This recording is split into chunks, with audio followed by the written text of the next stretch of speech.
कैसे हैं आप लोग? उम्मीद करता हूँ बहुत अच्छे होंगे। पढ़ाई बहुत ज़बरदस्त चल रही होगी। Welcome to learner IAS together success. दोस्तों, हम लोग कंटिन्यू कर रहे हैं पॉलिटी का। ठीक है, हमने एक चैप्टर पॉलिटी देखा था, अभी हम लोग आगे बढ़ रहे हैं और पॉलिटी खत्म कर रहे हैं लक्ष्मीकांत। ठीक है दोस्तों, याद रखिएगा लक्ष्मीकांत हम लोग कर रहे हैं। शुरू करने से पहले कोट के साथ शुरू करना चाहेंगे। Anything in this world can be achieved or overcome through the power will. ठीक है, कुछ भी संसार में ऐसा नहीं है जो अचीव ना हो सके। ठीक है, और कोई भी सिचुएशन ऐसा नहीं है जिसको हम ओवरकम ना कर सके। सिर्फ एक चीज की जरूरत है, वो है आपकी विल पावर। ठीक है, इच्छा शक्ति। ओके, तो दोस्तों पॉलिटी लक्ष्मीकांत हम लोग कंटिन्यू कर रहे हैं।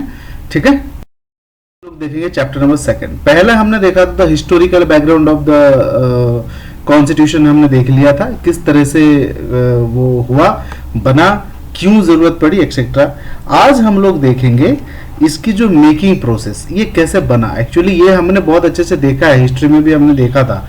ठीक है, बट क्लास 11th के पॉलिटी में भी हमने मेकिंग ऑफ द कॉन्स्टिट्यूशन देखा था। यहाँ पे एक बार और अच्छे से हम लोग देखेंगे। ठीक है, 1934 में एम.एन. रॉय, ठीक है, ये पूछा जाता है who first proposed about the constitution. M.N.. Roy first proposed about the constitution इन 1934। ठीक है, ये कम्युनिस्ट थे।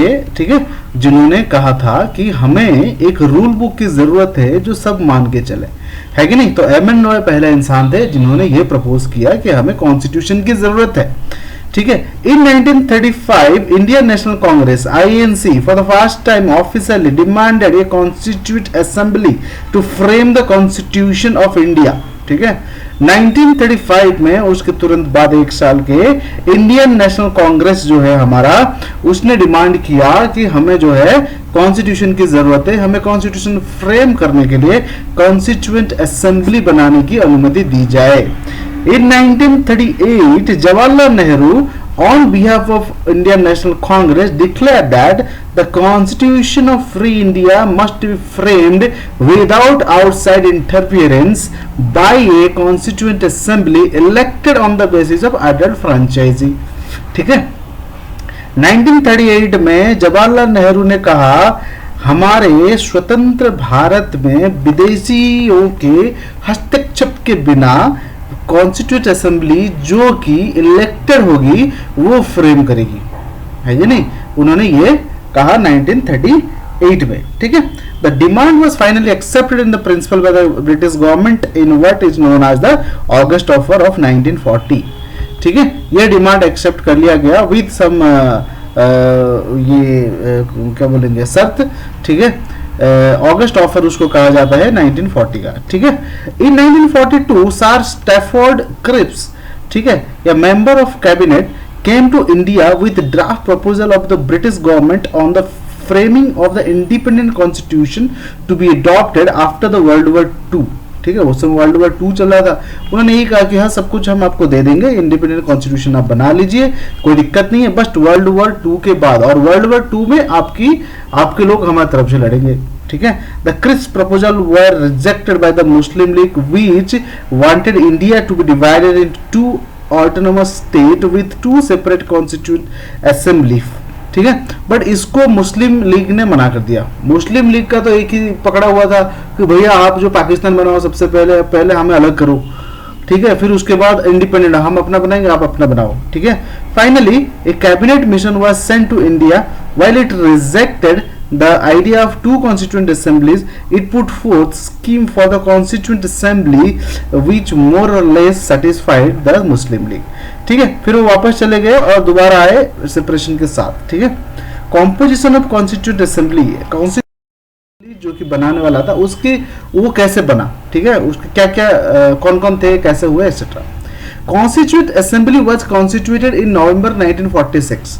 1946 में under the scheme formulated by the cabinet mission plan, ठीक है, तो ये बना कॉन्स्टिट्यूएंट असेंबली हमारा नवंबर 1946 में।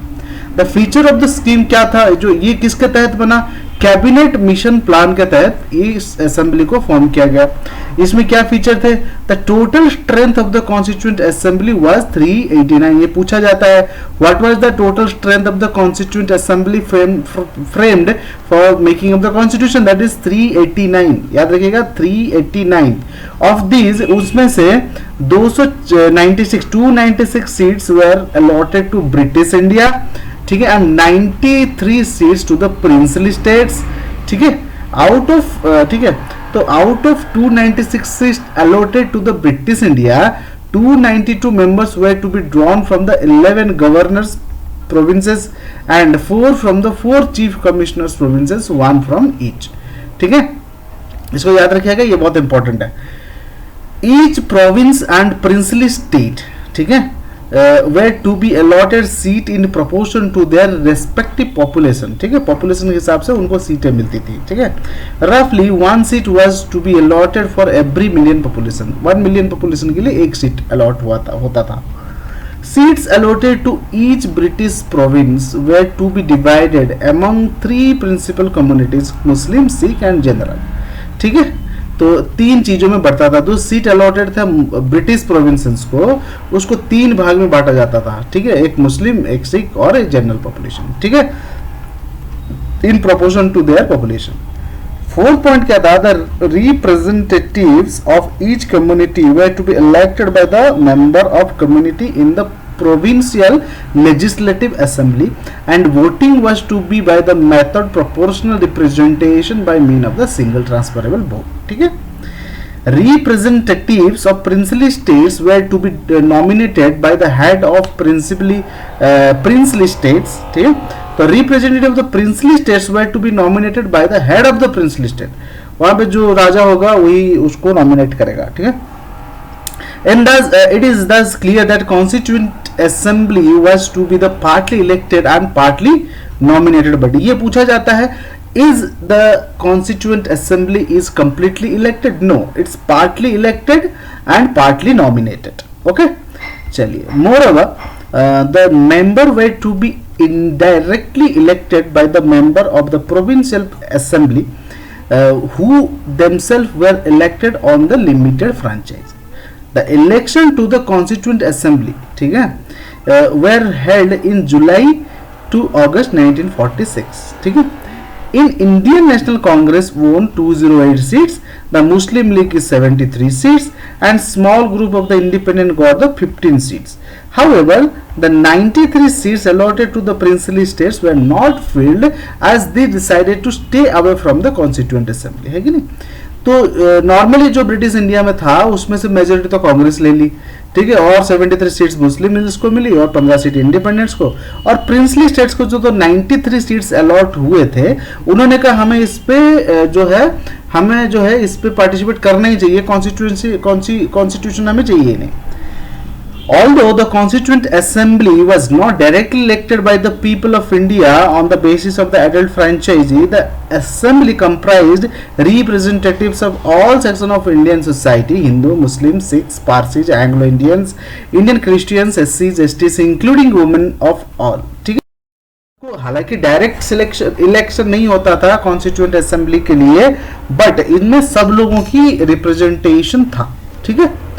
Working of the constituent assembly, जो कॉन्स्टिट्यूएंट असेंबली की वर्किंग कैसे होती थी वो देख लेते हैं। The constituent assembly held in the first meeting, पहला मीटिंग उनका December 9, 1946 में हुआ। द मुस्लिम लीग जो थे इसको बॉयकॉट कर दिया कि हमें वो चाहिए नहीं the meeting, and instead of the separate state of Pakistan the meeting was दस attended by only 211 members.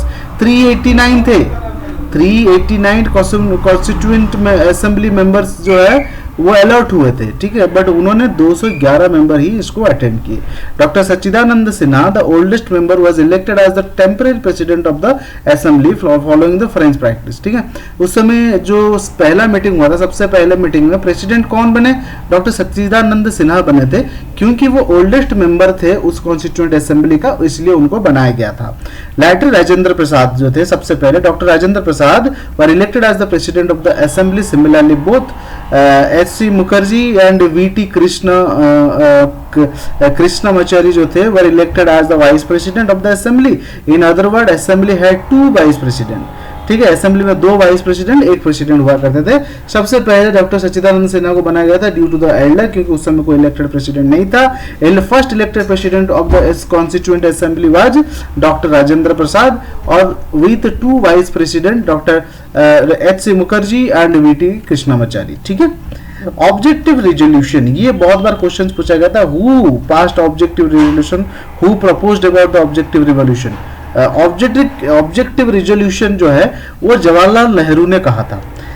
December 13, 1946 Jawaharlal Nehru moved the historic objective resolution in the assembly. ठीक है. It laid down the fundamental and philosophy of the constitutional structure.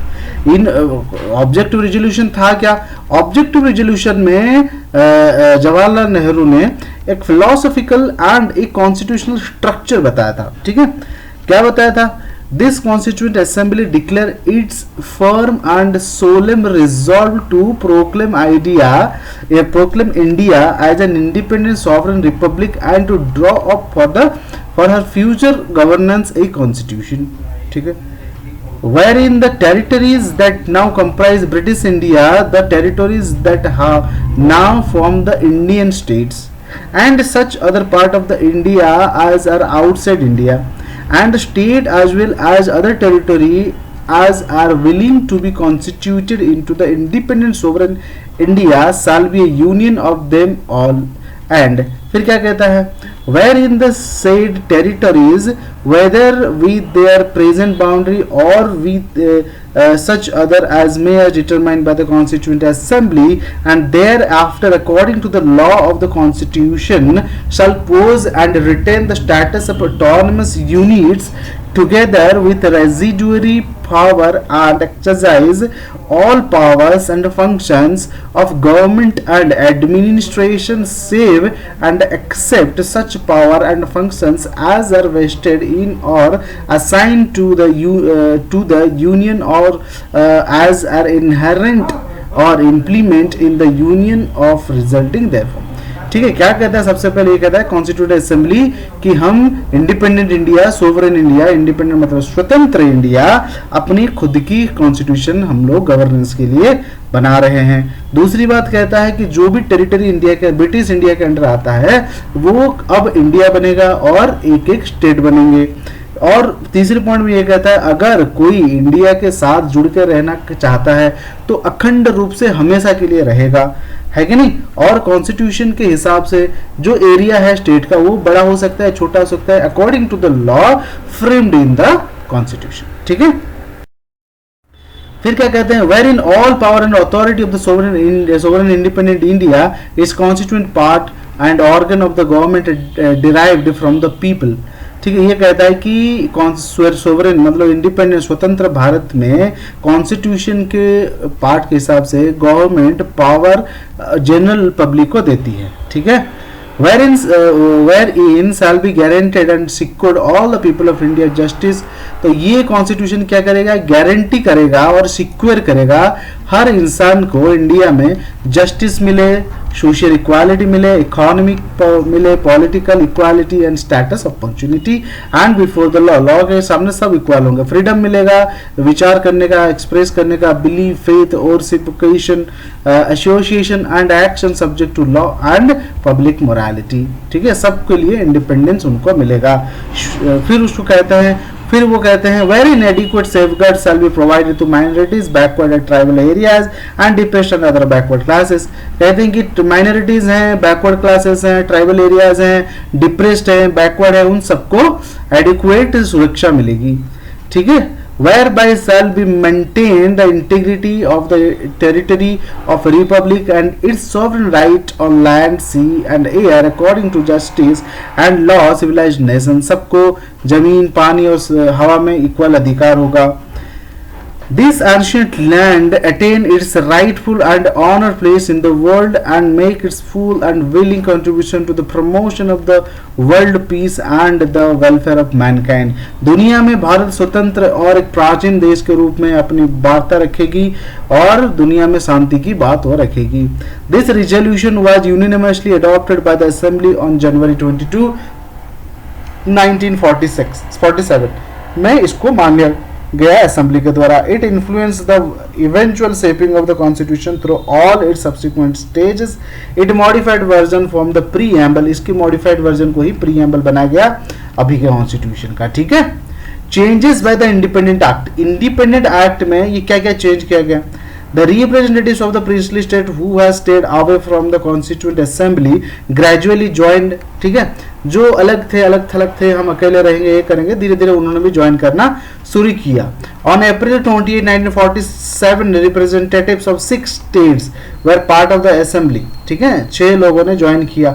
After the acceptance of the Mountbatten Plot of June 3, 1947 for a partition of the country, the representatives of most of the other princely states took their seat in the assembly. ठीक है. Partition के बाद जब Mountbatten plot 1947 3 जून को लग गया, उसके बाद कई सारे प्रिंसली स्टेट आ गए. ठीक है. The members of the Muslim league from the Indian dominion also entered the assembly. तो इंडिया में जो मुस्लिम लीग के लोग थे, जिनको अलग होना था, जो नहीं होना था, वो लोग भी धीरे धीरे आने लगे. Indian independent act 1947 made the following changes of the position of the assembly. तो इंडिपेंडेंट एक्ट जब आया, ठीक है, उसने क्या क्या चेंज किया. सबसे पहला अगर हम देखें, the assembly was made of fully sovereign body which could frame any constitution in it pleased. The act empower the assembly to abrogate or alter any law made by the British parliament in the relation to India. सबसे पहले ये कहता है कि India अब स्वतंत्र है, वो अपना कॉन्स्टिट्यूशन अपने हिसाब से बना सकता है, जो उसको अच्छा लगे वो कर सकता है. जितने भी लॉज एक्ट्स जो भी ब्रिटिश इंडिया ने इंडिया पर इम्पोज किया था, उस सबको वो हटा रही है. फिर सेकंड क्या कहता है, the assembly also became a legislative body. Assembly को उन्होंने एक लेजिस्लेटिव बॉडी बना दिया. In other word 2 separate functions were assigned to the assembly, that is making of the constitution for the free India and enacting or ordinary law for the country. तो इनको 2 power दे दी. सबसे पहले तो आप constitution बनाओ स्वतंत्र भारत के लिए, और बाकी लॉज भी जो है आप फ्रेम कर सकते हो. This 2 tax were the performed on the separate days. दोनों अलग अलग दिन पे हुए. दस the assembly become the first parliament of the free India. तो इसलिए जो हमारा असेंबली था, क्योंकि उसको लेजिस्लेटिव बना दिया गया, इसलिए सबसे पहला पार्लियामेंट का अगर भारत का पहला पार्लियामेंट कहा जाए, वो हमारा असेंबली था. ठीक है. कौन सा असेंबली? Constituent assembly. ठीक है. Whenever the assembly met as the constituent body, it was chaired by the doctor Rajendra Prasad. उस समय प्रेसिडेंट हुआ करते थे. Elected when met the legislative body the chaired by G V Mavalankar. जब लेजिस्लेटिव बॉडी बन गया तो चेयर किया जीवी मावलंकर ने, इनको चेयर किया. ठीक है. These 2 functions continued till November 26, 1949 when the task of making constitution was over. जब ओवर खत्म हो गया, हमें कॉन्स्टिट्यूशन मिल गया, अब ये असेंबली खत्म. द मुस्लिम लीग मेंबर, ठीक है, withdraw from the constituent assembly from India. तो मुस्लिम लीग के लोगों ने इंडिया के कॉन्स्टिट्यूशन से हटा लिया और उन्होंने अपना पाकिस्तान का सोचना शुरू किया. Constituently the total strength of the assembly that time down to 299 in against to 389, originally fixed in 1946 under the cabinet mission plan. The strength of the Indian provinces was reduced from 296 to 229 and those of the princely states from 93 to 70. The state-wise membership of the assembly as on December 21, 1947 it's ठीक है. तो क्या क्या कौन कौन बने वो अभी देखेंगे. अदर फंक्शंस क्या था, दूसरे फंक्शंस क्या थे जो उन्होंने परफॉर्म किया. In addition to making the constituent and enacting ordinary law, the constituent assembly also perform the following functions. क्या था, it ratified the India's membership of the commonwealth game in 1949, national flag on July 22, 1947, national anthem on January 24, 1950, national song on January 24, 1950, doctor Rajendra Prasad elected as the first president of the India on January 29, 1950. ठीक है. In all, the Constituent Assembly had 11 sessions over 2 years, 11 months and 18 days लगा उसको बनाने में. The constitution maker had gone through the constitutions of about 60 countries, 60 देशों की constitution को पढ़ के फिर हमारा कॉन्स्टिट्यूशन बना, ठीक है। The draft constitution was considered for 114 days, 114 दिन लगा ड्राफ्ट को बनाने के लिए। द टोटल एक्सपेंडिचर जो हुआ था हमारे में कॉन्स्टिट्यूशन बनाने में वो 64 लाख था, ठीक है। On January 24 1950 the constituent assembly held it's final session, last session जो था वो 1950 24 जनवरी को वो मिले थे। It however did not end, यहाँ पे खत्म नहीं हुआ, and continued as provincial parliament of the India, parliament ये चलता रहा, ठीक है। From January 26 1950 till the formation of the new parliament after first general election in 1951 to 1952, तब तक ये प्रोविजनल पार्लियामेंट की तरह चलता रहा। क्या असेंबली, ठीक है। कमिटीज ऑफ द कॉन्स्टिट्यूएंट, क्या क्या कमिटी बना, कैसा बना वो देखते हैं। The constituent assembly appointed a number of committees to deal with different task of constitution making, ठीक है। अलग अलग काम के लिए अलग अलग कमिटी बनाया गया था कॉन्स्टिट्यूएंट असेंबली में। Out of these 8 were major committee and other were minor committee, कुछ मेजर कमिटी और कुछ माइनर कमिटी बनाए गए थे, ठीक है। क्या क्या था ये देखते हैं। मेजर कमिटी में 8 थे। सबसे पहला यूनियन पावर कमिटी, जिसको हेड करते थे Jawaharlal Nehru. Union constitution committee Jawaharlal Nehru head करते थे। प्रोविंशियल कमिटी जो कॉन्स्टिट्यूशन कमिटी था उसको सरदार पटेल हेड करते थे। Drafting committee doctor BR Ambedkar. Advisory committee as fundamental rights, minorities and tribal and excluded areas के लिए सरदार पटेल थे। This committee had the following 5 sub committees, में सब कमिटीज थे। फंडामेंटल राइट की सब कमिटी थी, JB कृपलानी उनको हेड करते थे। माइनॉरिटीज सब कमिटी था, HC मुखर्जी करते थे। North eastern frontier tribal area and Assam excluded and partially excluded area, ठीक है, गोपीनाथ बरदोलोई थे। Excluded and partial excluded area जो था AV ठक्कर उसको हेड करते थे। North west frontier tribal area सब कमिटी हुआ करता था एक, ठीक है। Rule of procedure committee doctor Rajendra Prasad head करते थे। स्टेट्स कमिटीज जो थे उसको जवाहरलाल नेहरू हेड करते थे, नेगोशिएट करने के लिए जो प्रिंसिपल स्टेट हेड थे वो सब करते थे। स्टीयरिंग कमेटी था डॉक्टर राजेंद्र प्रसाद का, ये पूछा गया है स्टीयरिंग कमेटी कौन हेड करते थे, doctor Rajendra Prasad. Minor committees क्या क्या थी, finance and staff committee doctor Rajendra Prasad, ठीक है। क्रेडेंशियल कमेटी आलादी कृष्ण स्वामी अय्यर जी करते थे। Housing committee B Pattabhi Sitaramayya करते थे, ठीक है। फिर उसके बाद order and of business committee था डॉक्टर K मुंशी करते थे। Ad hoc committee on the national flag था डॉक्टर राजेंद्र प्रसाद, ये पूछा गया कई बार। Committee on the function of the constituent assembly जो था वो GB मावलंकर करते थे, ठीक है। फिर उसको ad hoc committee on supreme court था S वारादाचारी थे। Committee on chief commissioner provinces था B पट्टाभी सीतारामैया करते थे। Expert committee on the financial provisions of the union constitution Nalini Ranjan Sarkar करते थे, ठीक है। ये असेंबली मेंबर नहीं थे फिर भी ये करते थे। लिंग्विस्टिक प्रोविंसेस कमीशन SK दार करते थे, ये भी कमिटी के मेंबर नहीं थे, असेंबली के मेंबर नहीं थे। Special committee to examine the draft constitution Jawaharlal Nehru, ठीक है। Press gallery committee Ushanath Sen. Ad hoc committee on citizenship S Varadachari थे, ठीक है। तो इस तरह से 2 कमिटी इन्होंने बनाया था, मेजर और माइनर।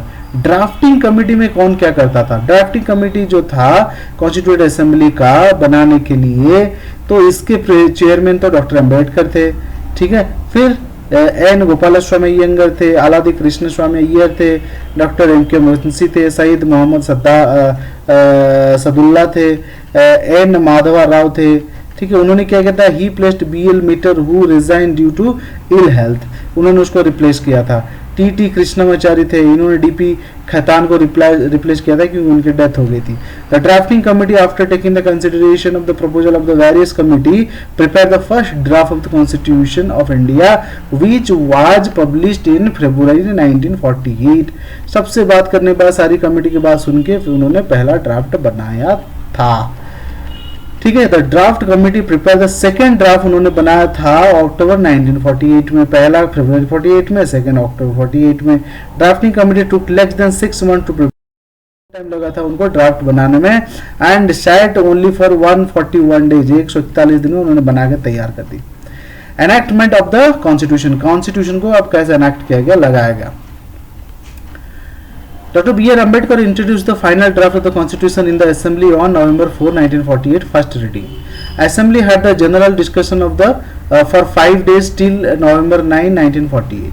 The second reading फिर उन्होंने कब दिया? November 15, 1948 में, and ended on October 17, 1949.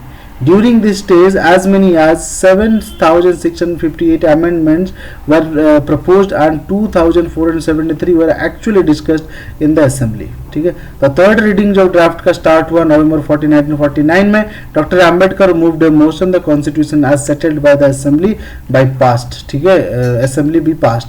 The motion on draft constitution was declared as passed on November 26, 1949 and received the signature of the member of the president. ठीक है, member and the president. Out of 299 member of the assembly, only 284 were actually present on the day and signed the constitution. ठीक है, फिर उन्होंने constitution sign किया और ये लागू हो गया. This is also the date mention in the preamble में भी यही डेट मेंशन है. At the date of which people of India in the constitution constituent assembly adopted enacted and gave themselves this constitution. 26 जो है हमारे प्रीएम्बल में भी ये मेंशन है. ठीक है, the constitution has as adopted on November 26, 1949 contain a preamble, 395 article and 8 schedule. ठीक है, 8 शेड्यूल थे, 395 आर्टिकल्स थे, प्रीएम्बल था. ठीक है, ये हमने अडॉप्ट किया नवंबर 26, 1949 में. ओके, तो फिर उसके बाद enforcement of the constitution, constitution को पावर में कैसे लाया गया. ठीक है, आर्टिकल 5, 6, 7, 8, 9, 60 ये इतने आर्टिकल्स थे, केम इनटू फोर्स और नवंबर 26, 19. कुछ आर्टिकल्स जो है इसी समय वो पावर में आ गए थे नवंबर 26, 1949 में. ठीक है, उसके बाद कुछों को और बाद में पावर में लाया गया. जनवरी 26 was specifically chosen as the date of commencement. जनवरी 26 को क्यों माना गया, चुना गया डेट ऑफ कमेंसमेंट के रूप में? बिकॉज हिस्टोरिकल इंपॉर्टेंस इसका था. क्या था? It was on this day in 1930 that पूर्ण Swaraj day was celebrated following the resolution of the Lahore session December 29, 1929 of the Congress. Congress ने जब पूर्ण स्वराज दिवस सेलिब्रेट किया था लाहौर में सबसे पहले, तब इसने इस दिन में पूर्ण स्वराज की डिमांड की थी. इसलिए इस दिन को हिस्टोरिकल इंपॉर्टेंस देते हुए हमारा मनाया जाता है 26 जनवरी. ठीक है, with the commencement of the constitution, the Indian Independence Act 1947 of the Government of Indian Act 1935 with all enactments amended, supplemented and later act, ठीक है, were repealed. ठीक है, the abolition of the Privy Council Jurisdiction Act 1949 was however continued. ठीक है, criticism of the constituent assembly, constituent assembly को criticism भी किया गया. सबसे पहले नॉट अ रिप्रेजेंटेटिव बॉडी, ये रिप्रेजेंटेटिव बॉडी नहीं है, इलेक्टेड बॉडी नहीं है, लोगों ने कहा आपने अपने मर्जी से लोगों को बिठा दिया. नॉट ए सोवरेन बॉडी, ये सोवरेन नहीं है, इस पर सरकार का मतलब आईएनसी का उस समय नेशनल कांग्रेस का दबाव है एक्सेट्रा. टाइम कंज्यूमिंग, बहुत टाइम लेती है ये काम करने में एक्सेट्रा एक्सेट्रा. ठीक है, तो डोमिनेटेड बाय कांग्रेस, कांग्रेस ने इस पे डोमिनेट कर रहा है क्योंकि सब कुछ जी कर रहे थे, तो सीधी सी बात है इसका तो होना ही था क्रिटिसिज्म. लॉयर्स पॉलिटिशियन डोमिनेशन, इसमें लॉयर और पॉलिटिशियंस इसमें बहुत ज़्यादा डोमिनेट है. जनरल लोगों को तो समझ में नहीं आता लॉ की भाषा. डोमिनेटेड बाय हिंदू, इसमें हिंदू ज़्यादा डोमिनेट कर रहे हैं, मुस्लिम का या दूसरे माइनॉरिटीज का कोई फंक्शन ही नहीं है, वो कुछ है ही नहीं उनका. ठीक है, इंपॉर्टेंट फैक्ट हमारे कॉन्स्टिट्यूशन के बारे में क्या है? Elephant was adopted as a symbol of the constituent assembly. Constituent assembly का सिंबल क्या था? एलिफेंट था. Sir BN Rao was appointed as the constitutional adviser, legal adviser to the constitution assembly. HBR Iyengar was the secretary of the constituent assembly. SN Mukherjee was the chief draftsman of the constitution in the constituent assembly. Prem Bihari Narayan Raizada was the calligrapher. ठीक है, the original version of the beautification जो था decorated by the artist from the Shanti Niketan including Nandalal Bose and Beohar Ram Manohar Sinha. ठीक है, राम मनोहर सिन्हा. ठीक है, बेवहर Ram Manohar Sinha illuminated, beautified and ornamented the original preamble calligraphed by Prem Bihari Narayan Rayasda ji. Calligraphy of the Hindu version of the original constitution was done by Vasant Krishna Vaidya with elegantly decorated and illuminated by the Nandalal Bose. ठीक है,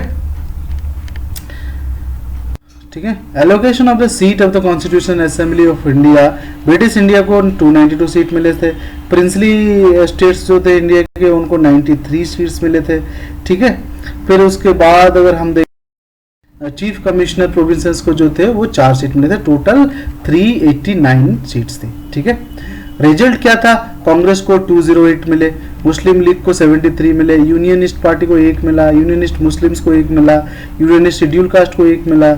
जब election हुआ उसके बाद की बात है ये, ठीक है। कृषक प्रजा पार्टी एक, सबको मिला के 296 यहाँ पे हो गए, ठीक है। और फिर कम्युनिटी वाइज रिप्रेजेंटेशन अगर देखें तो हिंदू सबसे ज़्यादा थे 163, फिर उसके बाद 80 मुस्लिम, शेड्यूल कास्ट 31 और क्रिश्चियन भी 6 थे। उसके बाद बैकवर्ड ट्राइब में 6 थे, सिख 4 थे, एंग्लो इंडियन 3 थे, पारसीज भी 3 थे, 296 टोटल थे। State wise membership of the constituted assembly in India सुन एज December 31, 1947। स्टेट वाइज क्या था, Madras 49, Bombay 21, West Bengal 19, united province UP 55, Punjab 12, ठीक है, बिहार 36, सीपी और बिहार जो थे सेंट्रल प्रोविंसेस में, तो बिहार तो 17 था, असम में 8 था, उड़ीसा में 9 था, दिल्ली में 1 था, अजमेर और मेवाड़ में 1 था, कुरुंग में 1 था। तो ये थे इंडियन प्रोविंसेस जो थे, इनमें सीट्स बटे हुए थे on the basis of the population. Indian state princely states में था, अलवार को 1 मिला हुआ था, 70 थे टोटल, तो इस तरह से वो सबको मिला हुआ था। इसको एक बार जरूर, ठीक है। तो session of the constituent assembly at a glance अगर देखा जाए तो first session 9 to 23 December 1946, second session जो था वो था 20 से 25 जनवरी 1947, थर्ड सेशन था 18 अप्रैल to 2 मई 1947, फोर्थ सेशन था 14 to 31 जुलाई 1947, फिफ्थ सेशन था 14 to 30 अगस्त 1947, सिक्स सेशन था 27 जनवरी 1948, सेवन सेशन था 4 नवंबर 1948 to 8 जनवरी 1949, एट सेशन था 16 मई to 16 जून 1949, नाइन सेशन था 30 जून to 18 सितंबर 1949, 10 सेशन था 6 to 17 अक्टूबर 1949, 11 सेशन था 14 to 26 नवंबर 1949, ठीक है। Now the assembly met once again in 24 January 1950 when the member appended their signature on the Constitution of India, ठीक है। तो ये था दोस्तों दूसरा चैप्टर, कॉन्स्टिट्यूशन कैसे बना। उम्मीद करता हूं आपको बहुत अच्छे से समझ में आया होगा बीट बाय बीट, इसको एक बार से जरूर देखिएगा, ठीक है। अगले चैप्टर के साथ हम फिर जल्दी हाजिर होंगे। धन्यवाद सुनने के लिए, thank you very much and जय हिंद।